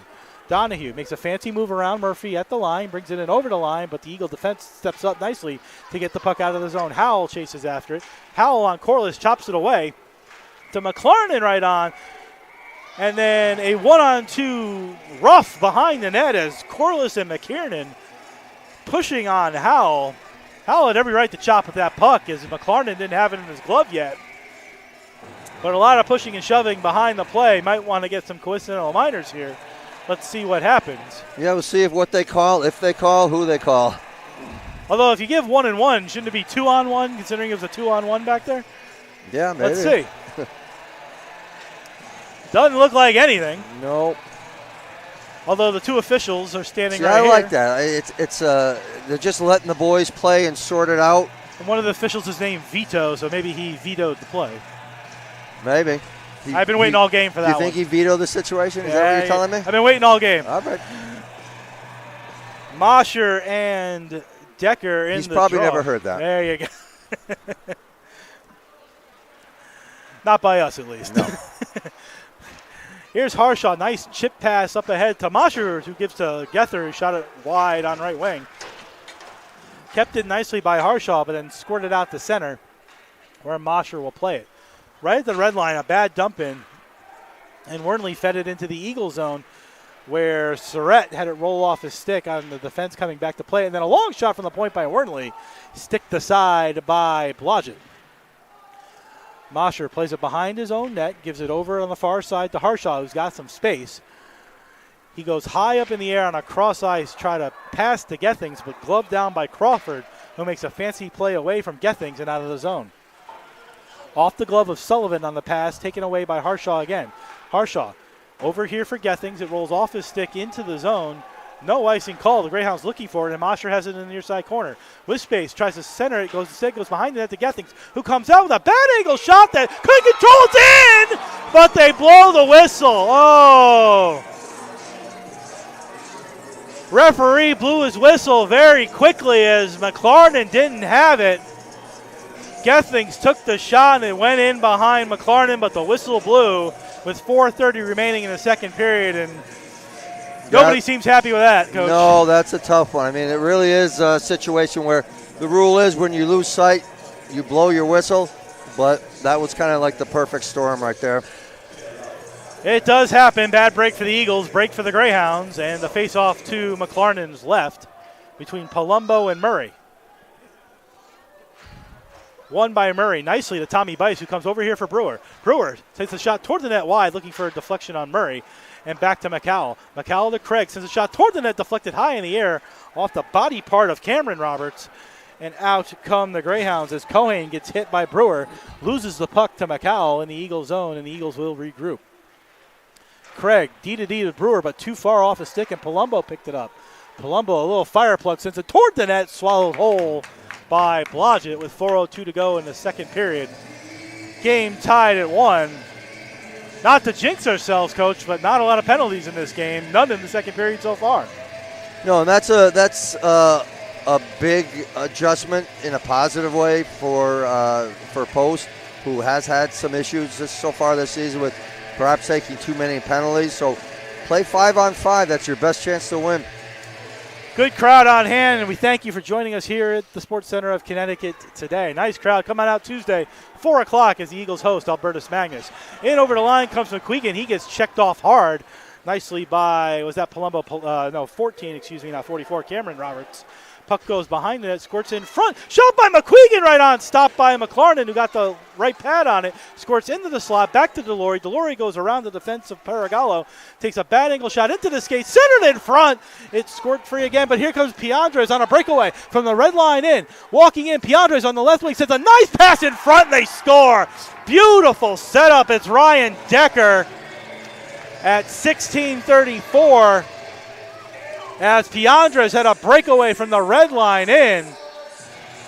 Coming in on the right side, he got caught by the defense and sent a centering pass. Excuse me, that was Paragallo again at 16:34, and the Greyhounds take a 2-1 lead.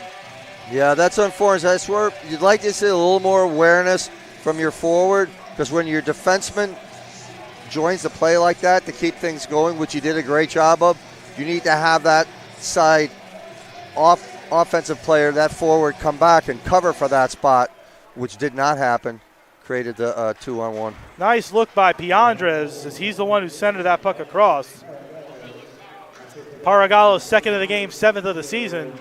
And the Eagles now trail for the first time today, 2-1. We'll see who has the second assist on that goal. If there is one, right now it's Paragallo's 7th, second of the game from Piandres at 16:34. Here comes Tourette in over the line, trying to take a puck toward the net. Now Decker. Decker tried to go back to his defensive O'Brien, but the puck went out of the zone. And O'Brien will regroup, feeding a pass over here to Shane Sullivan. Sullivan trying to carry it in over the line. No interference call, as in the slot area. Was that Harshaw taken down? Harshaw down on the ice is getting up. I don't know who made the hit in the slot area. Glassrud not happy. As Sullivan, all 6'5" of them. I don't think it was him who made the hit. Coach, I didn't see who made the hit, but I saw Harshaw got taken down right in the middle of the ice. I don't think there's a penalty for interference, though there should be.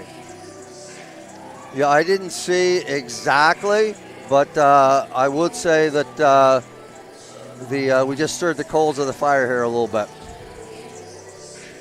Howell and looks like William Roberts pushing over in front of the Greyhound bench. Officials now talking to see if there's any penalty. Tim Richter irate at the official for no call.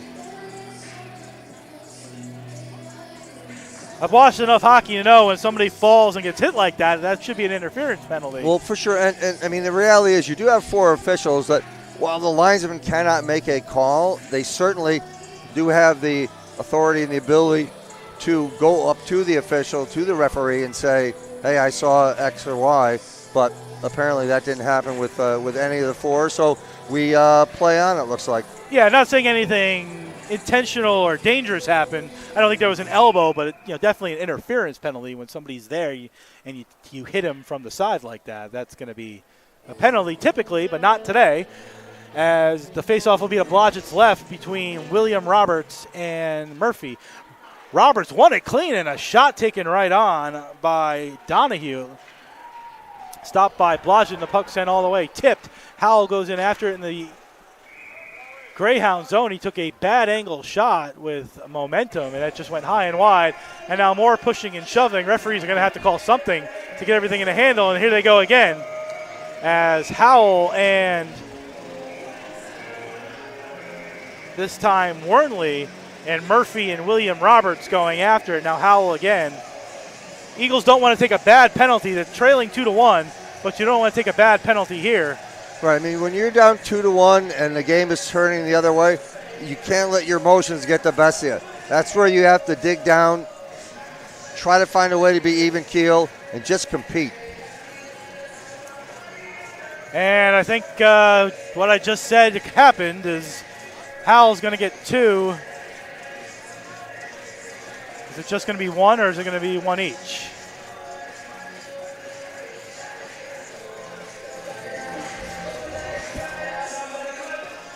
Officials talking. I mean, it can't be anything more than 2 minutes for roughing, I would imagine, but. Right, maybe they're trying to decide the severity of the penalty. I didn't see anything more than a little pushing and shoving, although Howell didn't stop pushing and shoving, which is why I think he's getting the 2. Right.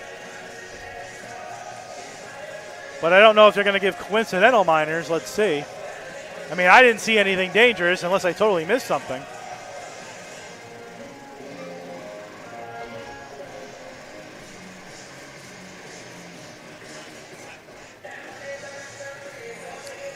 Yeah, again, one of the things that players all have to learn, and they know, but in the heat of the moment, that's when your instinct of, you know what, we're down 2-1, we got to win a game.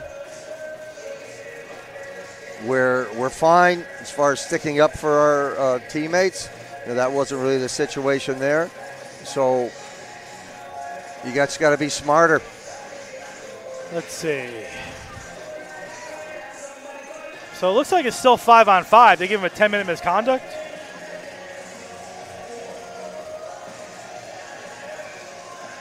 So I guess the Eagles are going to get a break. It looks like it might be a 10-minute misconduct to Jacob Powell. Which that actually helps Post better than trying to kill a penalty. Waiting on the official announcement.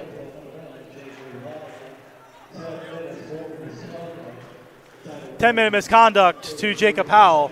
So we'll play 5 aside. And the Greyhounds have an opportunity in front. Stopped by Blodgett, and then the puck re-centered toward the net by Lavoie, stopped by Blodgett.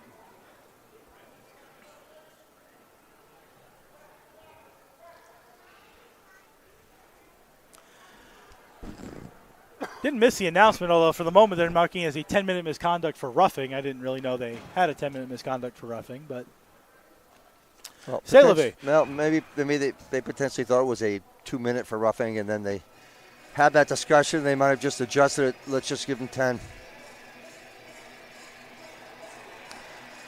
Break for the Eagles, though not a break for Howell. Will be sitting for a while. All of that happened at 17:34. Shot toward the net, they score! Right off the face-off, Shane Sullivan took a shot at the net. It went behind Blodgett. And at 18:03, the Greyhounds take a 3-1 lead. Coach, innocent play right toward the net.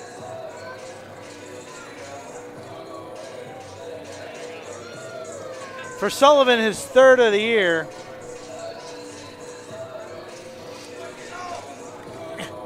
And the Eagles trailing now by 2 for the first time today. For Sullivan, his 3rd of the season. We'll get the official assist in a moment, but now the Eagles trail by 2. Got to try to figure out a way to get in. The assist will be from Decker at 18:03.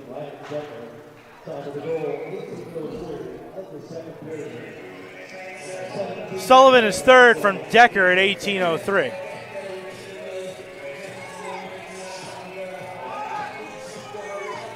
Eagles trailing by 2. I think the clock ran for an extra 10 seconds or something, too.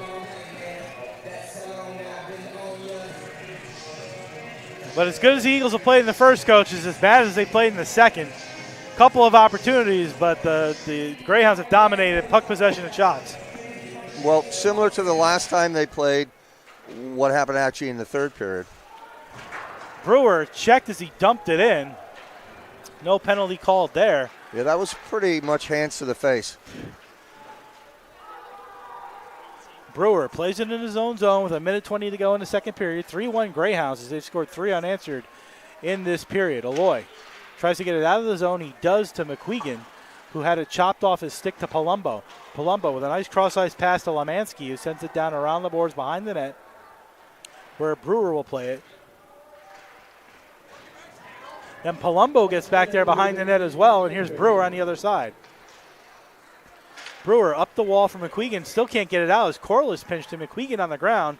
Now a rugby scrum, and back to center it goes. And then a long shot taken, stopped by Blodgett. Engdahl reversing the flow. Nice chip pass ahead to Bice with 35. Bice takes a shot toward the net, goes wide. McCowell plays it behind his back into the near side corner where Crawford played it up the wall to Donahue. Donahue goes back, and a nice check by Crawford on McCowell, but the Eagles keep it in. Murray shot toward the net off of the leg of Rossetti in front and wide, and then up in the air with 15. Back to Cardo. Cardo's got to wait for Bice to get out of the zone and tag up with 10. Crawford feeds a pass up the wall, kept in by Bice. 5 seconds. Crawford goes behind the net. Rossetti waits, gives up the middle, and that will end a second period where the Eagles did not play well and are frustrated.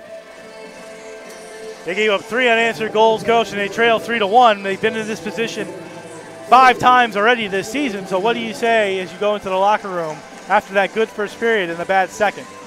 Yeah, I mean, that's a situation where there were some plays and some decisions that were made that you'd like to have back, but the reality is you can't have them back. But what you can have is 20 more minutes to play the game the right way, get back to how you played in the first period, and show the opponent that this is your house, not theirs. So that'll be the second period here in Shelton. Eagles trailing 3-1. We'll come back with our look around the NE10 as we do in the second period every time. The Eagles are trailing 3-1. You're listening and watching the Post University Hockey on the NE10 Now Network and Go Post Eagles on YouTube.com.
Welcome back to the second intermission here at the Sports Center of Connecticut. I'm Jeff Nelson here in Shelton with the Eagles trailing Assumption 3-1 after two periods.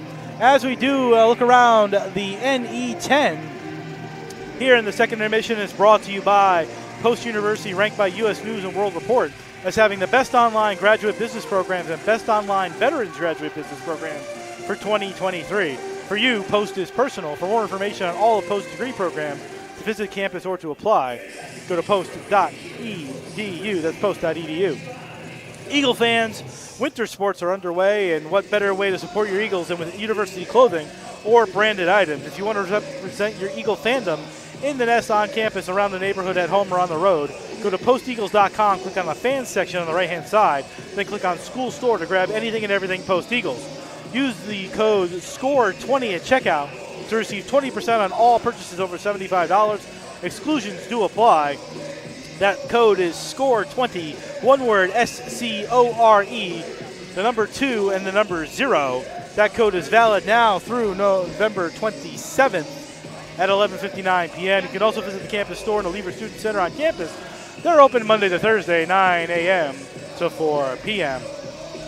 Your NE10 Weekly Report, your player of the week is Jonathan Surratt, who we're seeing live in action, the freshman forward out of Woburn, Mass.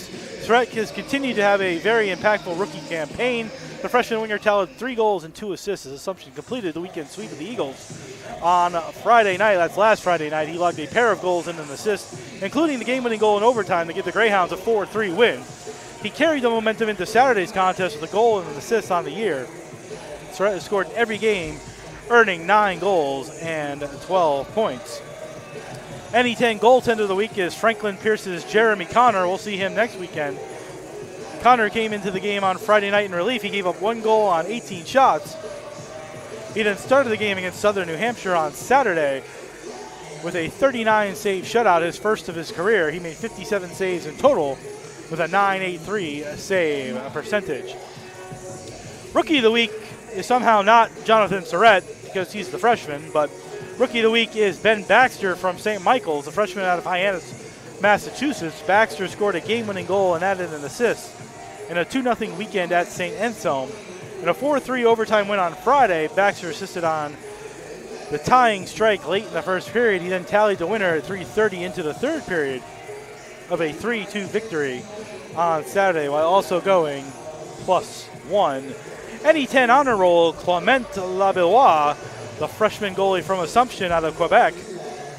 In his first action, he allowed 1 goal on 23 shots in a 4-1 win over Post. Cam Carroll, the freshman goaltender out of Putnam Valley, New York for St. Anselm, he faced 80 shots while stopping 75.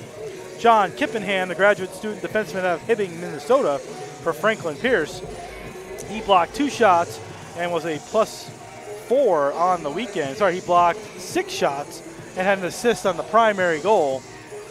And the primary goal in the third period for the Ravens on Saturday. He ended up +4 and blocking 6 shots on the weekend.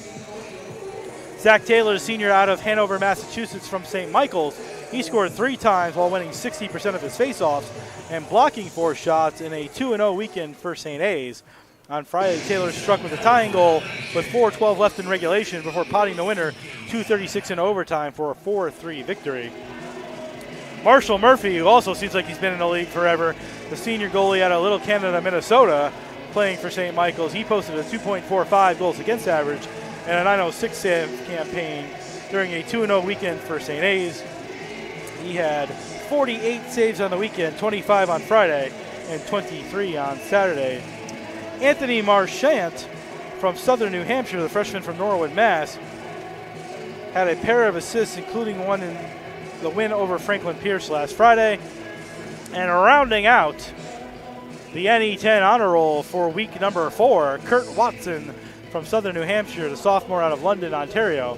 He had 3 goals and 2 assists in the 3 SNHU games last week. In a win over Franklin Pierce on Friday night, Watson scored 2 goals and added 2 assists in the 6-2 win.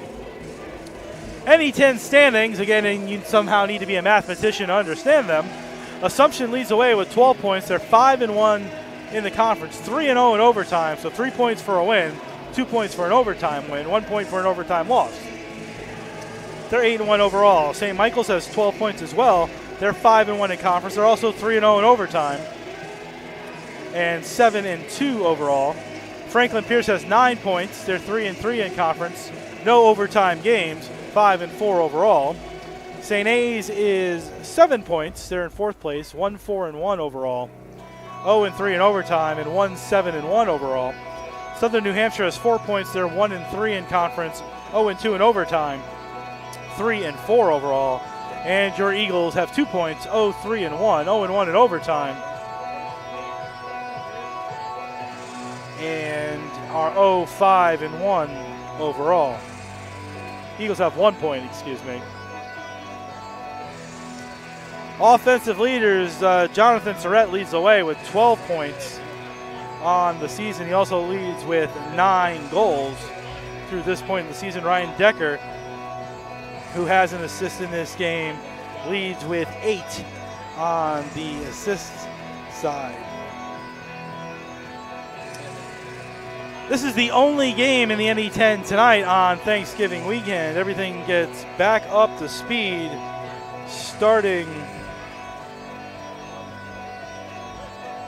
next Friday, where a full slate of games will happen. Nichols travels to Assumption. Oops, excuse me, I'm looking at the wrong game set. Next set of games are Tuesday. Albertus Magnus will be here for Post at 4 p.m. LIU travels to St. A's at 6 p.m. and Rivieres at Franklin Pierce at 8 p.m. on Tuesday. That's your look around the NE10, brought to you by Post University. For more information on their degree programs to visit campus or apply, go to post.edu. That's post.edu. We'll be back with a look around on the second period recap in 2 minutes. You're listening and watching the Post University Hockey on the NE10 Now Network.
Second intermission here in Shelton, Connecticut at the Sports Center of Connecticut.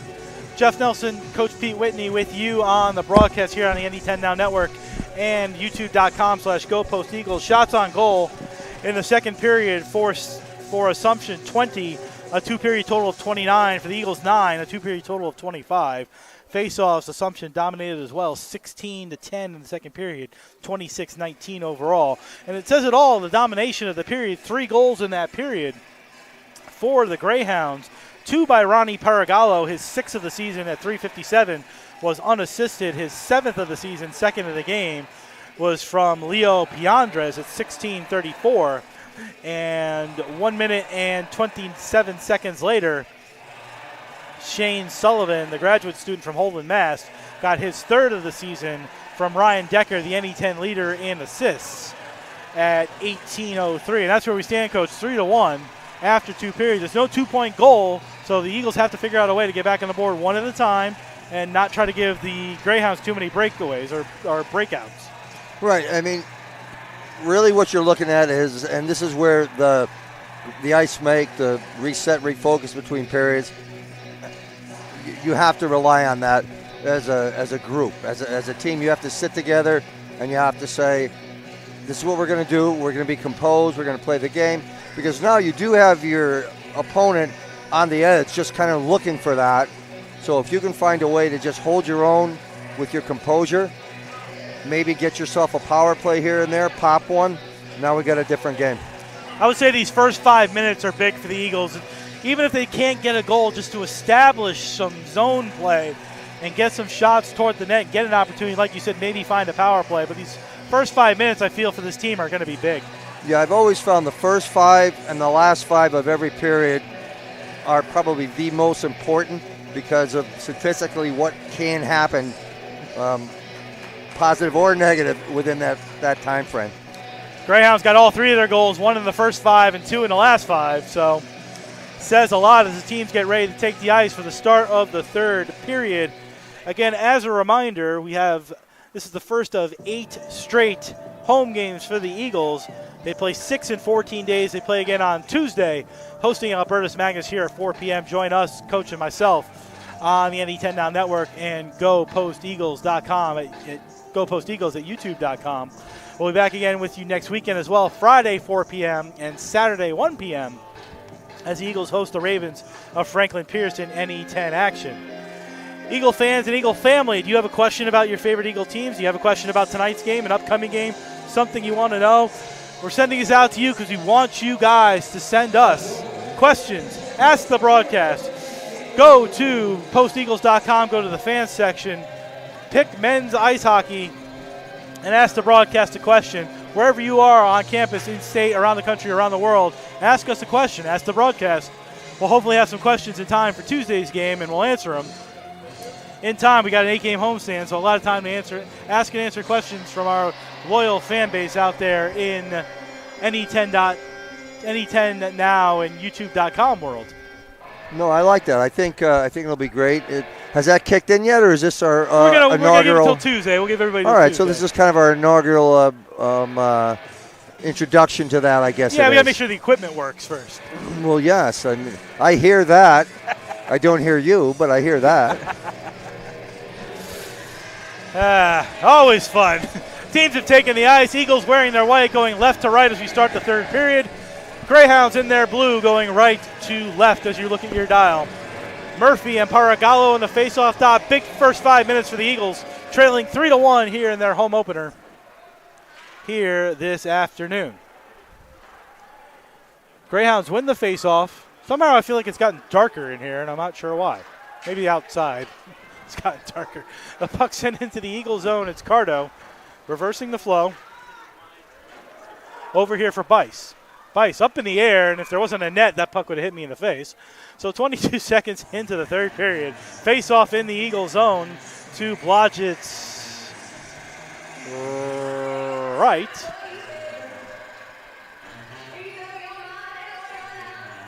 And it'll be Decker and Murphy.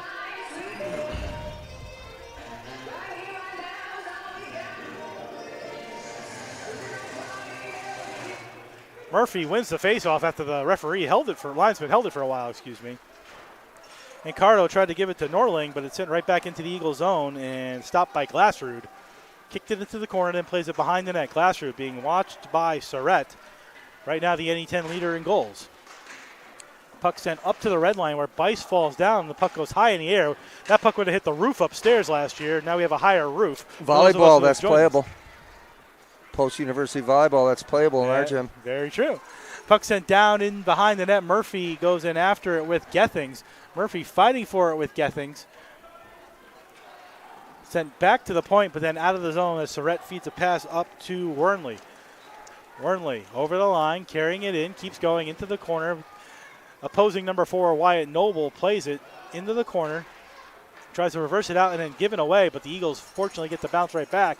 And Harshaw plays it. Nicely done by Gethings. Gethings comes in over the line with a wrist shot. Block it away by McLarnon. Good play there by Michael Gethings, who came in on left wing. Took a dangerous wrist shot high on the blocker side, but McLarnon made the save. Good first opportunity. 1:34 gone in period 3. Eagles trailing by 2.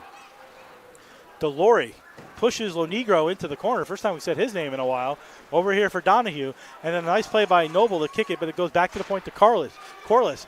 Tried to take a shot. It rolled off a stick, and here comes Aloy, the Eagle goal scorer. Aloy in, over the line, keeps going behind the net. Crawford tried to bound him off. Played it behind the net and up the wall, kept in nicely by Brewer. Brewer momentarily kept it in. The puck comes out as William Roberts played it back to the Eagle defense, and a long shot by Craig. Right on, gloved by McLarnon in a little bit of field position.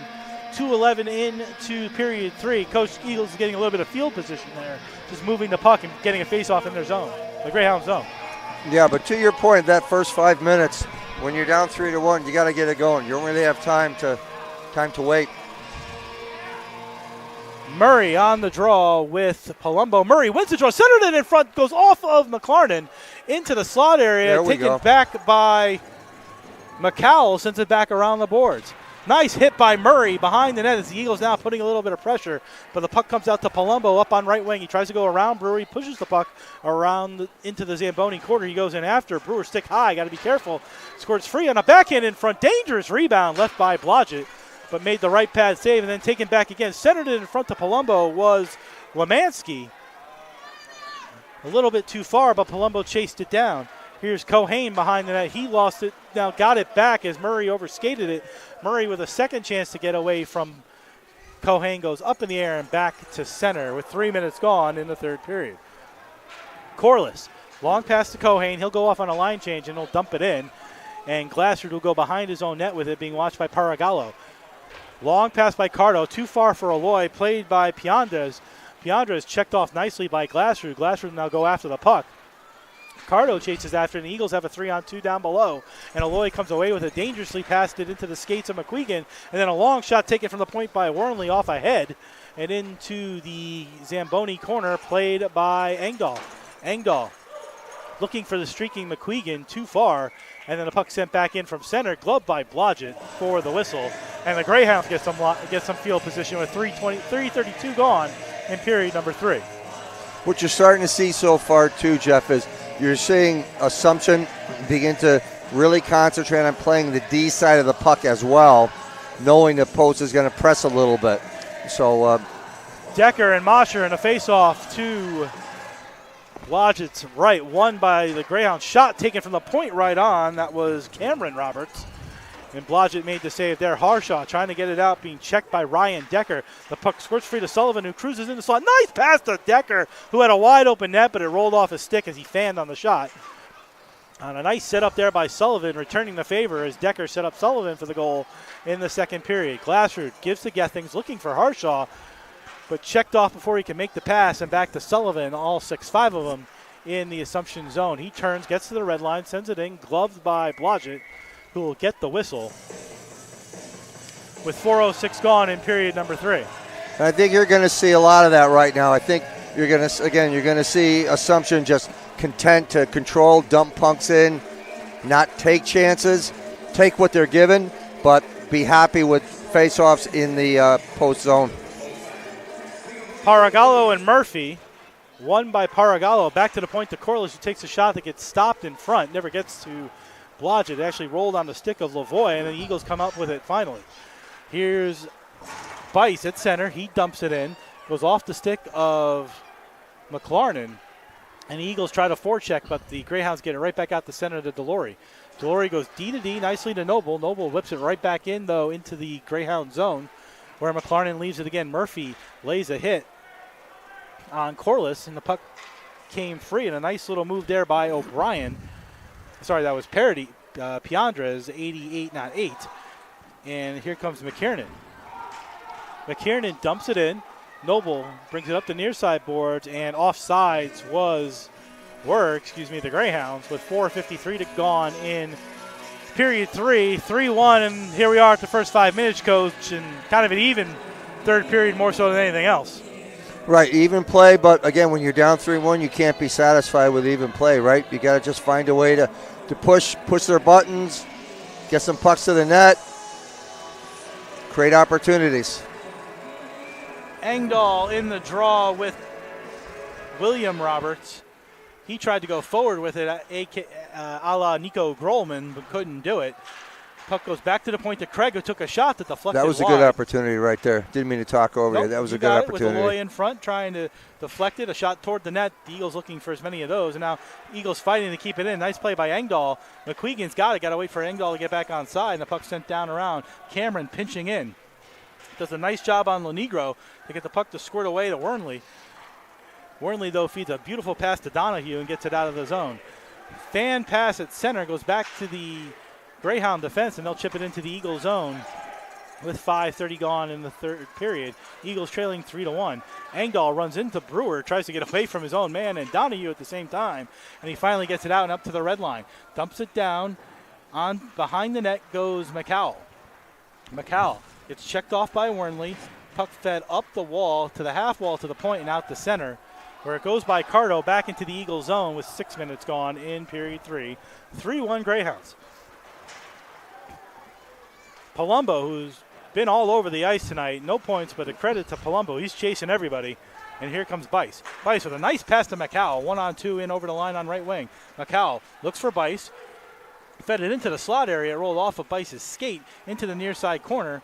And then the puck comes free in front. Murray ended up with an opportunity.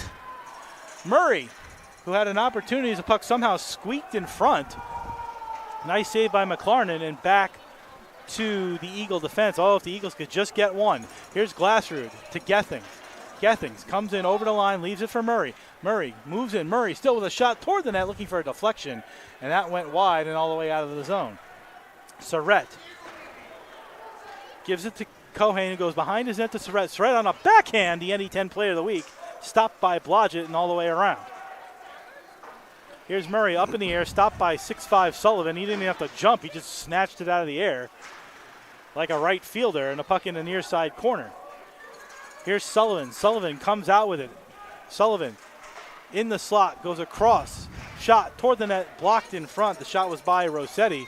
And the Eagles, who need a line change, just dump it out the center. Delory chasing him down. Nice play by Rossetti. Almost interference, but gotten away enough that wasn't interference. And now here's Rossetti at the red line. He'll dump it in around behind Blodgett. 7:30 gone in period 3. 3-1 Greyhounds. Puck squirts to center. Here's Gethings with some steam over the line. He veers to left wing, leaves it to Harshaw, who dumps it back to Gethings in the near side corner, who looks in front for Mosher. He couldn't get it. Then it bounces off a Noble's skate and stick right to Surrett, and Surrett makes a fancy move around Harshaw to Noble, who plays it behind the Eagle net, and then Harshaw tries to send it into one of his teammates' faces in the Eagle bench. Yep. With 7:49 gone in period 3. Just one pane of glass shy right there. Right idea. Face off to Blodgett's left between Engdahl and Paragallo. I don't like that song enough to blast it in the arena. Shot taken off the face-off, stopped by Brewer. Here's Aloy. Aloy feeds it up to Engdahl nicely at the red line and gloves it down and carries it in on right wing over the line. Has McQuegan in front looking for him and almost went behind him. It deflected before it could get there. And now William Roberts had to roll off a stick to McQuegan again. He goes in, gives it back to Craig. Craig dumps it toward the goal. It goes behind the goal. Played by Corliss, who leaves it behind the net for Crawford. Chipped up the wall and back to center is Brewer. Brewer plays it in his own zone. Long pass to McQuegan right at the Greyhound line. He accepts the pass, then loses it as he gets hit. Back to William Roberts, who goes behind his net, tries to get it up the wall. Murphy stepped in off on the line change to make a nice play to keep it in for a moment. But then it's sent all the way over here to Lonegro, and he dumps it in again with 11:19 to go in period 3, still 3-1.